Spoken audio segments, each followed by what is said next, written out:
Being compliant is just straightforward. Being maliciously compliant? Well, that's another story. Welcome to this episode of Malicious Compliance. Our first one is from Raj Already Taken.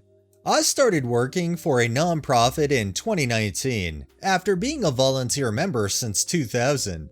It was supposed to be temporary for 3 months or so, but the non-profit dragged their feet hiring a permanent replacement. I'm fairly well off. Not filthy rich, but debt-free and comfortable, and didn't need the money, so I never billed for my hours after working 15 months full-time. It was supposed to be $25 an hour, CAD currency, but I was willing to work for free if they just found a replacement in a reasonable time. They were pressuring me for an invoice, so I finally invoiced them for 40 hours a week for 15 months, and it was about a high $60K. They were livid for a variety of reasons I didn't understand. They accused me of lying about my hours because I was a new father and my wife had gone back to work after maternity leave, and there's no way I could have worked that much.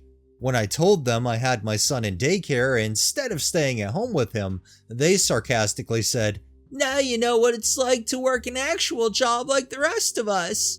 They were mad that I wasn't volunteering my time anymore like I used to, but I insisted that I was and that my build time was only for the TV bingo fundraiser and not for any other non-profit activities.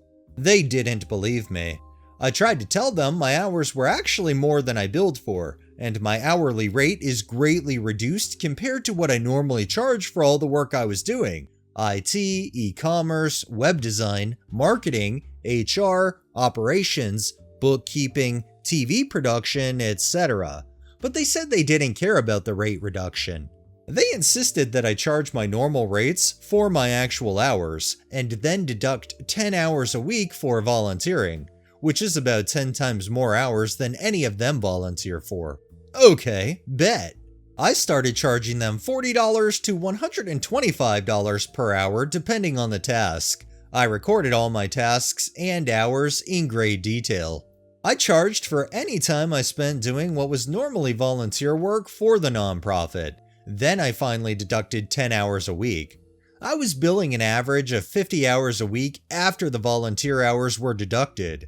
I also took the opportunity to start hiring more people under me on their dime so I could work way less than I did in the first 15 months, but still get paid the same, if not more. They couldn't say anything because it was exactly what they asked for.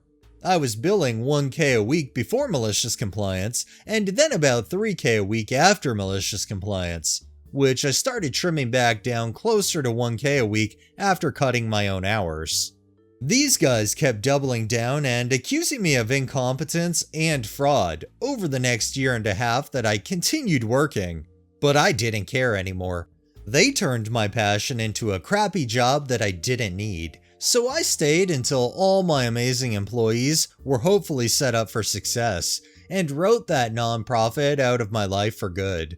I didn't feel any guilt over being paid for my time with them because I had raised more money for them in 30 months, $30 million gross, about 20 million net, than they had raised in the 100 years before then.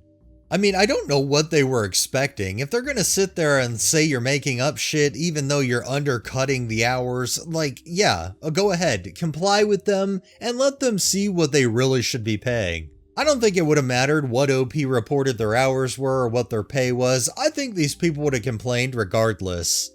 And our final one is by Dick Fart Butt. I work for a major US airline for a long time and at several different airports. There's an area behind the baggage counter where the bags get sorted for their respective flights after they've been checked. We're on our feet for most of the time, but we have chairs at our workstations so we can sit and rest for a minute when there's a lull in bags coming down.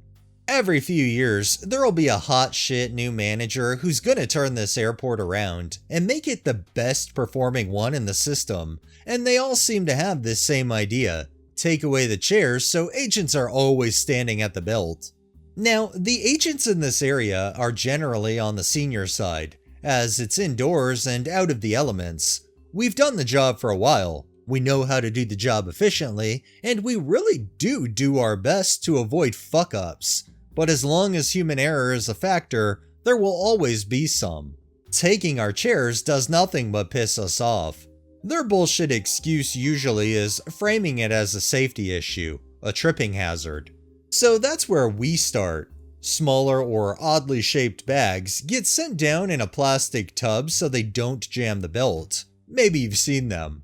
We take them off the belt and stack them up on the ground for someone to come by and collect. Not anymore. We let them pile up on the belt, making it a giant pain in the ass for the poor bastard collecting them.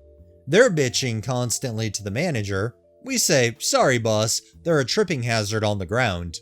Next, we start following the rules. Our employee handbook lays out very clearly what the company's expectations for us in our job duties.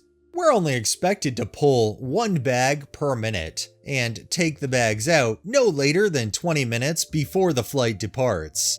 Maybe you've guessed already, but those expectations are nowhere near good enough to actually complete these tasks, so by the company's own rules, we were already going well beyond what was expected of us. We start giving them the bare minimum, 1 bag per minute, 20 minutes prior.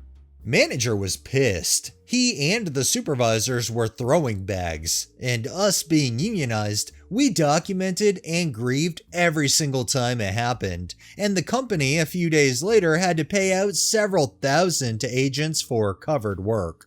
Delays across the board. 1,500 bags missed that day. The next morning, the chairs were back in their spots and we continued as normal. And afterwards, no one would give that manager the time of day.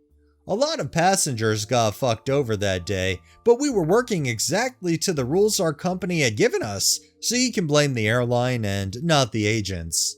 The handbook was changed after a while, but only extending it to 35 minutes prior instead of 20. It's still 1 bag per minute last I looked. I was lucky enough to be a part of 3 of these events over the years, but this was the most satisfying.